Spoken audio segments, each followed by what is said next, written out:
So here we are with another topic. Let us talk about typhoid and amoebiasis. Typhoid is yet another disease which teaches us so many things in epidemiology and in public health. And of course, amoebiasis is one of a very prevalent problem. Let's talk about typhoid. Do you know some time back, typhoid was also called as Eberthella typhi because Carl Joseph Eberth, he discovered this typhoid bacilli somewhere way back in 18th, 19th century.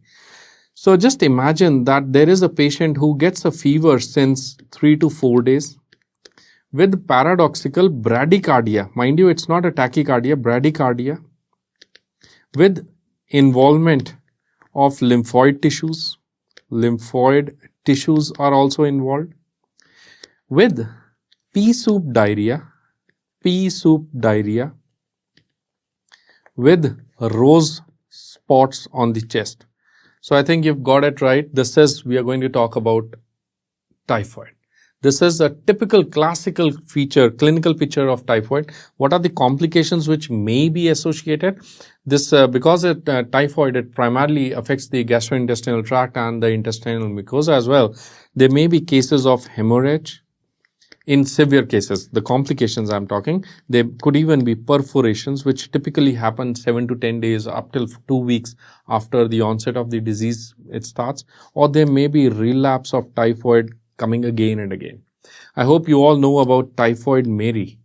So she was way back early in the 20th century, somewhere in the 1901 or 1902, she was working as a cook and she infected more than it's an estimate, more than 700,000 cases were infected, but out of them, the confirmed cases during that time were only 51. Out of them, 3 people died. So she was forcibly isolated, and she's the Typhoid Mary, Mother Typhi, and that's the picture way back in 1901 when we had all these newspaper stuff on only print media, no Facebook and no mobiles. So with that, let us talk about the things that you need to know. As always, in all the communicable diseases, we talked about the 60 features in this module. In this edition, we talk about the source, reservoir, incubation period, communicability factors, special points to remember for your exams, and immunity protection or the prevention and control aspects. Most of your topics on agent factors, that is the disease, microbiological factors, will be dealt in microbiology. Most of your control, typically the clinical based control, will be dealt in medicine or in pediatrics, and along with that the clinical features. So I will be primarily focusing on the public health system in typhoid. Let us talk about the source factors that you need to know. The source is, of course, the agent factor is the Salmonella typhi. Before we started on, I need to tell you that there are three special antigens which are there. So in a Salmonella typhi, you need to remember that there is a O antigen, H antigen, and a VI antigen. Why is it important for public health? Because based on this, we will probably teach you the immune status of a person. So in this, if you understand this, then you will be able to understand the immunity levels and the vaccine that we are using much more easily. O is what is the somatic antigen, and it is the antigen which is specific for the group. H is what is the flagellar antigen, and VI is the polysaccharide. It's the capsular antigen. The VI antigen is primarily responsible for the virulence factor of the Salmonella typhi. Coming next to the next source factors, we're still on the source factors or a little bit more about the agent factors. You already know that the reservoir in typhoid is a human only. What is the source of typhoid? The source of typhoid has to be a same phenomena. It has to be a case or it has to be a carrier stage. I think from our previous discussion, you understand that the carriers, specifically talking the chronic carriers, are important. So talking about the carrier stages now. If you talk about the carrier stages in typhoid, carriers can be, we can have a fecal carrier or we can have urinary carrier. Which one is more important? Please remember, first MCQ, fecal carriers are more important than urinary carriers. Next is, who is more important carrier, like who are more carriers? Is it the male or the female? Please remember, males or the females, which are more important? More commonly, we have females. MCQ over here, lateral MCQ, who is more important case? It is seen that males are more cases. Cases, if you talk, are more in males. Carriers, if you talk, are more in females. So that is your point number 2. Next is, how many types of carriers do you know in typhoid? We know two types. That is, we can have a temporary carrier or we can have a chronic carrier stage. Temporary carriers could be the people who are carrier stages during the incubatory period, that is before the onset of disease. Incubatory period, and they can also be the carrier stage in the convalescent phase. So remember, during the whole period from incubation till the convalescent, people may shed this Eberbacillus bacilli, or technically we call it as a Salmonella typhi. So the temporary carriers could be incubatory or could be convalescent. So the problem with typhoid is that people keep on shedding this bacilli all through their time. So we can have incubatory carriers which last for the incubation period. We'll right now discuss about the incubation period, but they also keep on spreading during the convalescent period, which may last for up till 6 to 8 weeks. How much is 6 to 8 weeks? That is approximately 2 months, 1.5 to 2 months. So people will keep on shedding. And what do you mean by a chronic carrier over here? MCQs on chronic carrier. Chronic carrier is a carrier who will keep on shedding the bacilli, who excretes the bacilli for more than 1 year. Now, this is a big problem. Do you know that chronic carriers are approximately 5% of all the cases? They land up into chronic carrier. Where does the bacilli live in the chronic carrier? It lives predominantly in the gallbladder, and that is the reason understanding public health is dependent on understanding of the agent factors, the clinical factors, and so many pathological factors, that if the bacilli lives in the gallbladder, on the gross community scale, removing gallbladder and giving antibiotics, both will be effective. Single one does not work. Giving antibiotic does not work so much. Removing the gallbladder again does not work so much, because there may be some other bacilli at some other foci. So mostly, if you get an MCQ, that chronic carrier stages are predominantly found in like 5% of cases. The Salmonella typhi bacilli will be predominantly in the gallbladder, 5% cases, and chronic carrier is a person who keeps on excreting for more than 1 year. I hope you all remember the typical example for this. I also showed you, this is the typhoid Mary, who is a typical example of a chronic carrier stage. So these all things you need to remember for your MCQ exam. Next is, we talk about the I, 6C, S is done, I. I stands for incubation period. The incubation period for typhoid is 10 days to 14 days. So technically speaking, about the period of communicability, if you talk, person will spread the disease as long as bacilli are present in stools / urine. So as long as they are present, the person will keep on spreading. So I cannot give you a period of communicability, because let us say this is the point of onset of symptoms. I'm telling you that there are incubatory carriers. So 10 to 14 days before the start of the disease till 6 to 8 weeks of the disease, this person is shedding. So this is like a big communicable period. And that's the reason this is a public health important disease. What are the modes of transmission? Modes of transmission of Salmonella typhi are, you can remember the sanitation barrier. If you remember the sanitation barrier, that's how I have remembered the sanitation barrier. So what is the sanitation barrier? The mode of transmission could be water, could be food, could be flies, could be feces, could be fluids, that is we've already done water, and it could be fingers. So these are your sanitation barrier. So every one modality can happen in typhoid, and typhoid, that is why many consider, like this was a big controversy as well, that of course I know it, that typhoid is a waterborne disease. It's a waterborne disease, but don't you think that it's also a water wash disease? Because of unhygienic conditions, we may label it as water wash disease, but scientifically and technically speaking, and from the bookish knowledge that we have, from the MCQ perspective, you all should be understanding that it's basically a waterborne disease, because that's what you need to remember for your exam. So we have actually discussed all the 6C features, SIC features. We talked about the source and the carrier. We also talked about the incubation period, and we have covered the period of communicability, which we cannot cover because it's the whole big thing. And we have talked about the modes of transmission. Let us talk about the special features which you need to remember for your exam. So talking about the special features which you need to remember for your exam, please remember first is about the immunity status of a person. A person can be immune because of two things. Either I get an infection of typhoid sometime in my life or you vaccinate me. If I get an infection, so if I am post-infection immune, because of the infection I am immune. So usually in these people, the O antigen will be more. That is, what was the O antigen? It was the somatic antigen, right? In case you vaccinate me and that's the reason I have an immune status, so post-vaccination immune status, in these cases, the H antigen will be more. I don't know why they call H as the flagellar, but that's how, because flagellar. So flagellar antigen is the H antigen. I don't know, because flagellar, it does not have the H. It has all the alphabets except H. So anyways, you can just remember it. So post-vaccination, H antigen is more, and post-infection, the somatic antigen is more. MCQ number 1. Special feature, MCQ number 2. What is the case fatality rate in typhoid? It's not so much, but still, any case, like 1 million deaths is it's a statistics number. But 1 death in near ones is a tragedy. So of course, with due respect to everyone, case fatality rate is typically higher. We would say it's not very low, it's not very high.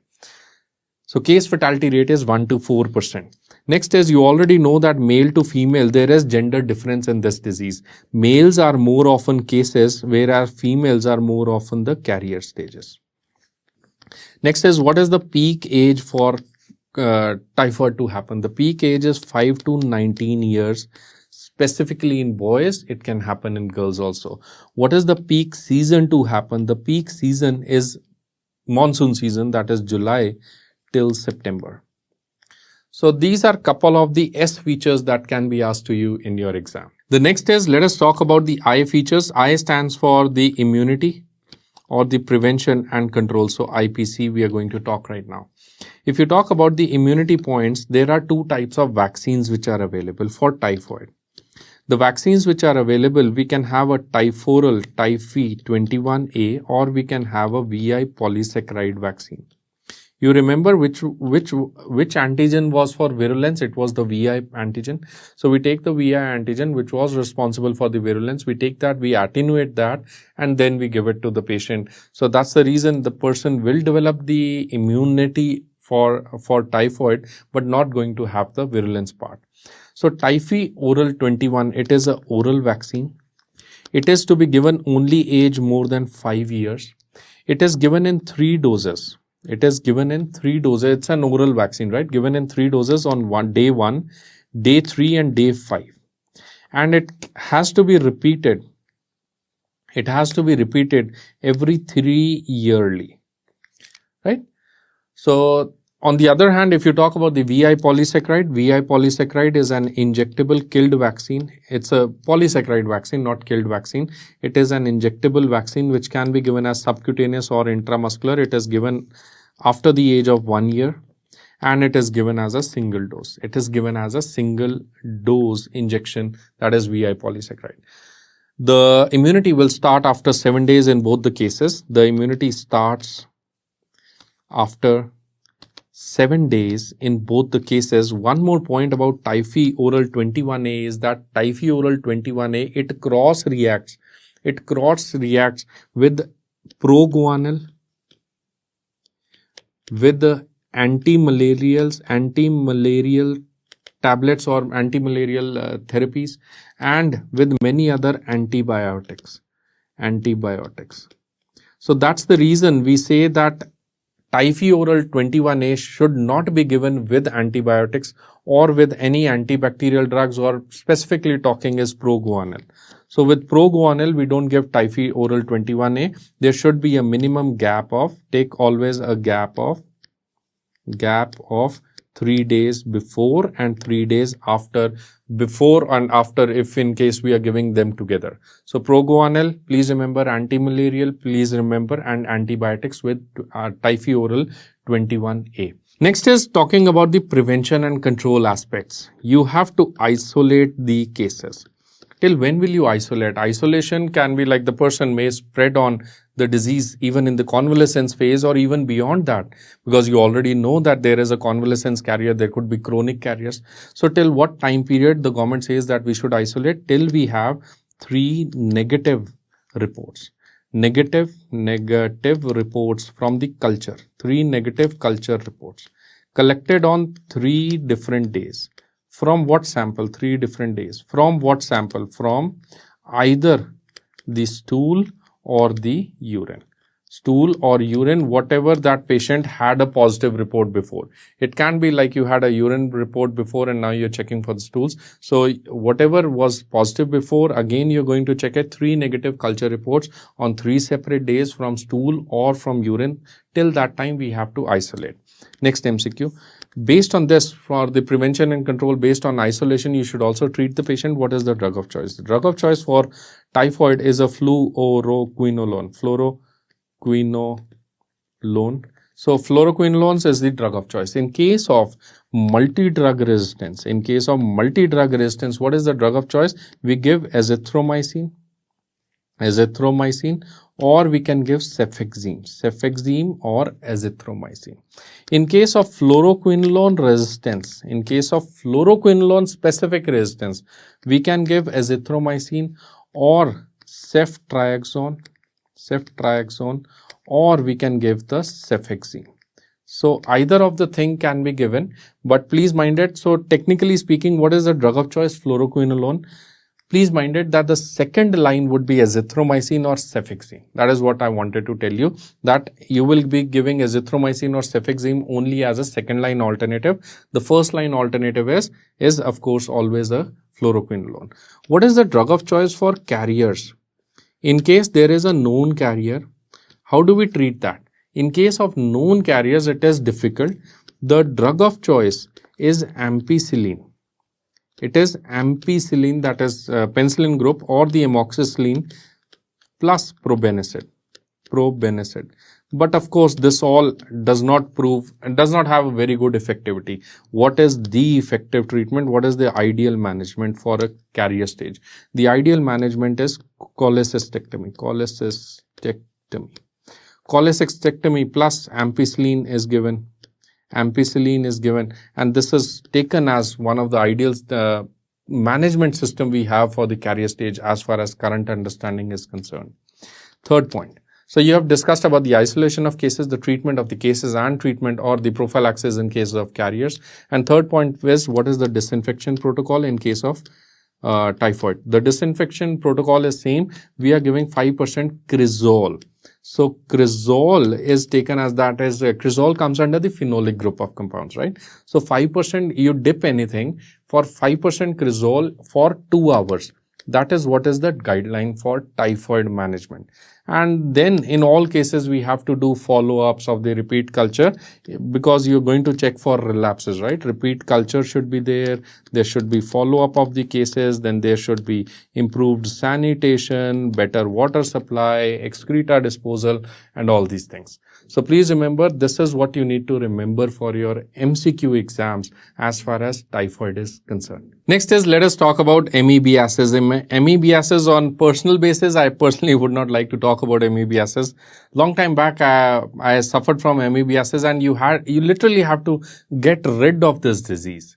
It's not something like diarrhea or fever which you get, you take paracetamol and you're okay. It's a bad disease which you literally have to get rid of, amoebiasis.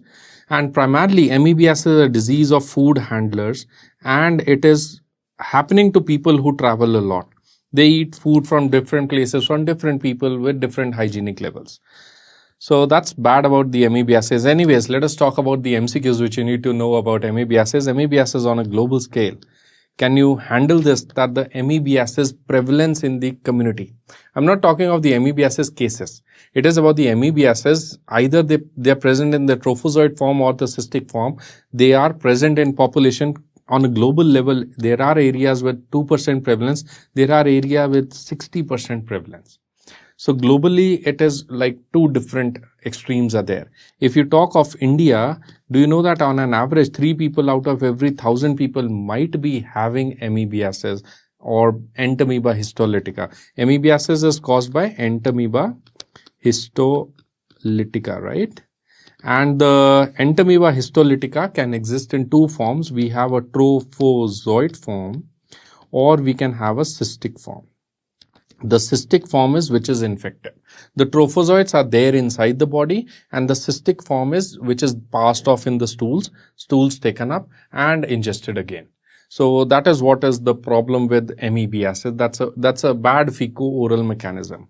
Moving forward, let us talk about the MCQs which you may get about the source factors. The reservoir is only a human, and source is also a human. The source is primarily a human who is excreting feces with cystic form. So please remember, the entamoeba histolytica in cystic form is what is infective. Cystic form in stools is what is the infective material for amoebiasis. The incubation period could be as short as up till 5 to 6 days, and it can extend up till 3 weeks. So there is no single incubation period, could be as short as 1 week, you can remember, till 3 weeks or even beyond 3 weeks. If you talk about the communicability factors, the period of communicability is as long as feces contain the cyst. So the person will be infective till the time the entamoeba histolytica is there inside the body. What is the mode of transmission? Now that's interesting that the mode of transmission could be fecal-oral route, which is of course the most common route, which is feces, flies, food mechanism, right? You have the feces, the flies, the food, the person, the feces, the food, flies, food mechanism. Beyond this, there are also some other smaller areas which can happen, like the vector-borne. Like we can have rodents born, we can have other fly born, other things like some other vectors can be there which are like mechanical transmission, right? So flies will be doing mechanical transmission. This can also happen with ticks. This can also happen with rodents or anything. It can also be ororectal or sexual contact. Specifically talking is ororectal, but all these are very low in contributing to the chain of transmission. Majority is contributed by the fecal-oral mechanism. Talking of the special features, please remember, entamoeba histolytica, you can't do anything. It is not even killed by chlorine. It is not even killed by chlorine. Chlorine does not have any effect on entamoeba histolytica.